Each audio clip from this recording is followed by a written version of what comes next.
Hello കൂട്ടുകാരെ, ഇന്ന് നമ്മൾ പിസ്സയാണ്, ചിക്കൻ പിസ്സയാണ് ഉണ്ടാക്കാൻ പോകുന്നത്. അത് ഓവനൊന്നും ഇല്ലാതെ നമ്മൾ കടായിൽ വെച്ചിട്ടാണ് ഉണ്ടാക്കുന്നത്. അപ്പോൾ അതെങ്ങനെയാണെന്ന് നോക്കിയാലോ. അപ്പോൾ അതിനായിട്ട് ഒരു 6 ടേബിൾ സ്പൂൺ ചെറു ചൂടുള്ള വെള്ളം ഒരു ബൗളിലേക്ക് ഒഴിച്ചു കൊടുക്കുക. എന്നിട്ട് അതിലേക്ക് 1 ടേബിൾ സ്പൂൺ ഞാൻ ബ്രൗൺ ഷുഗറാണ് ചേർത്ത് കൊടുത്തിട്ടുള്ളത്. ബ്രൗൺ ഷുഗർ കയ്യിലുണ്ടെന്നുണ്ടെങ്കിൽ അത് ചേർത്ത് കൊടുക്കാം, അല്ലാന്നുണ്ടെങ്കിൽ 1 ടേബിൾ സ്പൂൺ പഞ്ചസാര ചേർത്ത് കൊടുത്താലും മതി കേട്ടോ.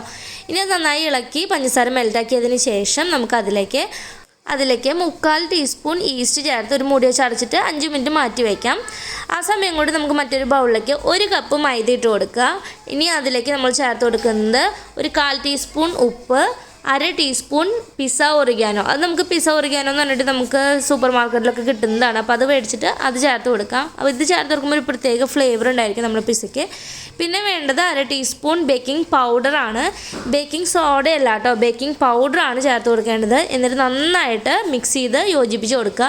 എല്ലാ ഭാഗത്തേക്കും ആവുന്നതിൽ നന്നായിട്ട് യോജിപ്പിച്ചെടുക്കണം. അങ്ങനെ മിക്സ് ചെയ്തെടുത്തതിന് ശേഷം അതിലേക്ക് 1 ടേബിൾ സ്പൂൺ ഓയിൽ ചേർത്ത് കൊടുക്കണം. അപ്പോൾ ഒലിവ് ഓയിൽ നിങ്ങളുടെ കയ്യിലുണ്ടെന്നുണ്ടെങ്കിൽ ഒലിവ് ഓയിൽ ചേർത്ത് കൊടുക്കാം, ഇല്ലാന്നുണ്ടെങ്കിൽ സാധാ ഓയിൽ ചേർത്ത് കൊടുത്താലും മതി, ഏതെങ്കിലും വെജിറ്റബിൾ ഓയിൽ ചേർത്ത് കൊടുത്താലും മതി. എന്നിട്ട് നന്നായിട്ട് കൈ വെച്ചിങ്ങനെ ഞെരടി എല്ലാ ഭാഗത്തേക്കും ആ ഓയിലൊക്കെ ആവുന്ന വിധത്തിൽ നമ്മൾ നന്നായിട്ടൊന്ന് മിക്സ് ചെയ്തെടുക്കാം. ഇപ്പോൾ ഒരു 5 മിനിറ്റ് കഴിഞ്ഞിട്ടുണ്ട്. നമ്മൾ പൊങ്ങാനായിട്ട് വെച്ചിട്ടുണ്ടായിരുന്ന ഈസ്റ്റൊക്കെ അത്യാവശ്യം നന്നായി പൊങ്ങി വന്നു. ഇനി ആ ഈസ്റ്റ് ഇട്ടിട്ടുണ്ടായിരുന്ന വെള്ളം മുഴുവനായിട്ട് നമ്മുടെ മാവിലേക്ക് ഒഴിച്ച് കൈ വെച്ച് നന്നായി ഒന്ന് കുഴച്ചെടുക്കണം. അപ്പോൾ കൈ വെച്ച് കുഴയ്ക്കുന്ന സമയത്ത് നന്നായിട്ട് ഇങ്ങനെ കയ്യിലൊക്കെ ഒട്ടി പിടിക്കുന്ന ഒരു പരിവായിരിക്കും. എങ്കിലും നന്നായിട്ട് നമ്മൾ കുഴച്ച് വരുമ്പോൾ ഈ ഒരു രീതിയിൽ നമുക്ക് കിട്ടും കേട്ടോ. അപ്പോഴും നന്നായിട്ട് ഒട്ടി പിടിക്കുന്നുണ്ട്. ഇനി അതിലേക്ക് നമുക്ക് 1 ടേബിൾ സ്പൂൺ ഓയിൽ ഒഴിച്ചിട്ട് വീണ്ടും നന്നായിട്ട് കുഴച്ചെടുക്കുക. അപ്പോൾ ആ ഒട്ടിച്ചൊക്കെ പോകട്ടോ ഓയിൽ ഒഴിച്ചെടുക്കുമ്പോൾ. എന്നിട്ട് നന്നായിട്ട് നല്ല സോഫ്റ്റ് മാവായിട്ട് ഇതുപോലെ സോഫ്റ്റ് ആക്കിയിട്ട് നമുക്ക് മാവ് കുഴച്ചെടുക്കണം. ഇനി മറ്റൊരു പാത്രത്തിൽ കുറച്ച് ഓയിൽ ഒഴിച്ച് സ്പ്രെഡ് ചെയ്തിട്ട് എല്ലാ ഭാഗത്തേക്കും ആ പാത്രത്തിൻ്റെ എല്ലാ ഭാഗത്തേക്കും ഓയിൽ സ്പ്രെഡ് ചെയ്തിട്ട് നമ്മൾ ആ കുഴച്ച് വെച്ചിട്ടുള്ള മാവുണ്ടല്ലോ അത് അതിലേക്ക് എടുത്ത് വയ്ക്കുക.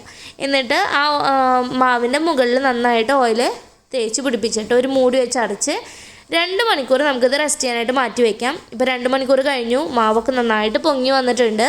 ഇനി ഒത്തിരി അങ്ങോട്ട് കുഴച്ചെടുക്കേണ്ട ആവശ്യമില്ല. ജസ്റ്റ് ആ പൊങ്ങിയത് കൈ വെച്ചിട്ടൊന്ന് പ്രസ് ചെയ്തിട്ട് ഇതുപോലെ ഇങ്ങനെ ഒന്ന് റോൾ ചെയ്തെടുക്കേ വേണ്ടൂ. അങ്ങനെ നമ്മൾ മാവ് റോൾ ചെയ്തെടുത്തിട്ടുണ്ട്. ഇനി ഏത് പാത്രത്തിലാണ് നമ്മൾ പിസ്സ ഉണ്ടാക്കിയെടുക്കുന്നതെന്നുണ്ടെങ്കിൽ ആ പാത്രം എടുത്ത് കുറച്ച് ഓയിലൊന്ന് സ്പ്രെഡ് ചെയ്ത് കൊടുക്കണം. ഞാനിപ്പോൾ ഇതുപോലെ ഒരു മൂടിയിലാണ് പിസ്സ ഉണ്ടാക്കിയെടുക്കുന്നത്. അപ്പോൾ ആ മൂടിയിൽ എണ്ണ തടവിയിട്ട് നമ്മുടെ മാവ് അതിൽ വെച്ചത് ഇതുപോലെ ഇങ്ങനെ പരത്തി കൊടുക്കുകയാണ് ചെയ്യുന്നത് കേട്ടോ. കൈ വെച്ച് നന്നായി ഒന്ന് പരത്തി കൊടുക്കുകയാണ്. അപ്പോൾ ഞാൻ ഈ എടുത്ത അളവിന് 1 പിസ്സയാണ് ഉണ്ടാക്കിയെടുക്കുന്നത് കേട്ടോ.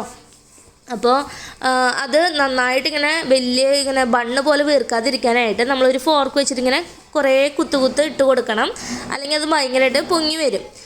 എന്നിട്ട് ഒരു 5 മിനിറ്റ് നമ്മൾ മാറ്റി വയ്ക്കുക. അപ്പോൾ ഒരു 5 മിനിറ്റ് മാറ്റി വെച്ചതാണ്. അപ്പോൾ കണ്ടില്ലേ, നമ്മൾ ആ ഒരു ഫോർക്ക് വെച്ചിട്ട് ഇങ്ങനെ നിറച്ച് കുത്ത് ഇട്ട് കൊടുത്തത് കൊണ്ട് നടുഭാഗമൊന്നും പൊങ്ങിയില്ല, സൈഡ് മാത്രം ജസ്റ്റ് ഇങ്ങനെ ഒന്ന് ഉരുണ്ട് വന്നിട്ടുണ്ട് കേട്ടോ. ഇനി നമുക്ക് അതിലേക്ക് സോസ് ഒഴിച്ചു കൊടുക്കാം. അപ്പോൾ ഞാനിവിടെ ചില്ലി ടൊമാറ്റോ സോസാണ് ഒഴിച്ചു കൊടുത്തിട്ടുള്ളത്. നിങ്ങളുടെ കയ്യിൽ പിസ്സ സോസ് ഉണ്ടെങ്കിൽ പിസ്സ സോസ് ഒഴിച്ചു കൊടുക്കാം.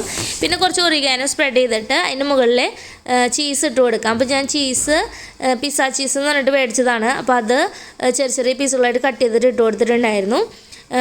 പിന്നെ അതിൻ്റെ സൈഡ് ഭാഗം ജസ്റ്റ് ഇങ്ങനെ കൈ വെച്ചിട്ടൊന്ന് പ്രസ് ചെയ്തിട്ട് ആ പ്രസ് ചെയ്തതിൻ്റെ ആ ഒരു കുഴിയിലും നമ്മൾ ആ ചീസ് ഇങ്ങനെ ഒന്ന് വെച്ച് കൊടുക്കാം കേട്ടോ.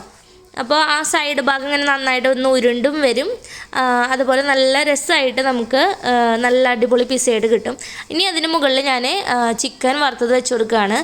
അപ്പോൾ ചിക്കൻ റെഡിയാക്കുന്നതിൻ്റെ വീഡിയോ ഞാൻ എടുത്തിട്ടില്ല. അപ്പോൾ അത് പ്രത്യേകിച്ചൊന്നുമില്ല. നമ്മൾ ഉപ്പും മഞ്ഞൾപ്പൊടിയും മുളക് പൊടിയും അതിൻ്റെ കൂടെ കുറച്ച് ഒറിഗാനോ ഇട്ടിട്ട് മാരിനേറ്റ് ചെയ്തിട്ടുള്ള ചിക്കൻ ഒരു 1/2 മണിക്കൂർ റെസ്റ്റ് ചെയ്യാൻ വെക്കുക.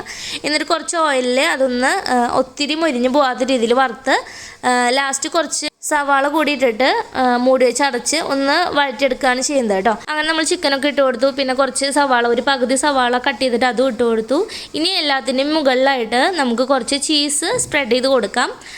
നല്ല ലോഡഡ് ആയിട്ടുള്ള ചിക്കനും ചീസൊക്കെ ലോഡഡ് ആയിട്ടുള്ള പിസ്സ ഇവിടെ റെഡി ആയിട്ടുണ്ട്. ഇനി നമുക്ക് ബേക്ക് ചെയ്തെടുക്കാം. അതിനായിട്ട് ഞാനിവിടെ 5 മിനിറ്റ് ഹൈ ഫ്ലെയിമിൽ ചൂടാക്കിയിട്ടുള്ള പ്രീഹീറ്റ് ചെയ്ത് വെച്ചിട്ടുണ്ടായിരുന്ന കടായിയാണിത്. അതിലേക്ക് നമ്മുടെ പിസ്സ വെച്ചിട്ടുള്ള ആ ഒരു ട്രേ ഇറക്കി വെക്കുകയാണ് കേട്ടോ. ഇനി മൂടി വെച്ച് അടച്ചിട്ട് നമുക്ക് ഒരു 9 മിനിറ്റോളം, എനിക്ക് 9 മിനിറ്റാണ് വേണ്ടി വന്നത്. ചിലപ്പോൾ 1 മിനിറ്റ് കൂടെ കുറേ വേണ്ടി വരും. അപ്പോൾ നോക്കിയിട്ട് ചിലപ്പോൾ നമ്മുടെ ഓരോരുത്തരും സ്റ്റൗവിൻ്റെ തീനനുസരിച്ച് കൂടും കുറയും ചെയ്യും. എന്നാലും ഒരു 10 മിനിറ്റൊക്കെ മാക്സിമം മതി. നമുക്ക് ഹൈ ഫ്ലെയിമിൽ ഇതൊന്ന് ബേക്ക് ചെയ്തെടുക്കാം. 9 മിനിറ്റ് ആയപ്പോഴേക്കും നമ്മുടെ ചീസൊക്കെ നന്നായിട്ട് മെൽറ്റായി ഇതാ നല്ല അടിപൊളിയായിട്ട് വന്നിട്ടുണ്ട്. ഇനി തീ ഓഫ് ചെയ്തിട്ട് നമുക്ക് അതിന് മുകളിലായിട്ട് കുറച്ച് ചില്ലി ഫ്ലേക്സും അതുപോലെ കുറച്ച് ഒറിഗാനോ ഒക്കെ ഒന്ന് സ്പ്രെഡ് ചെയ്ത് കൊടുക്കാം.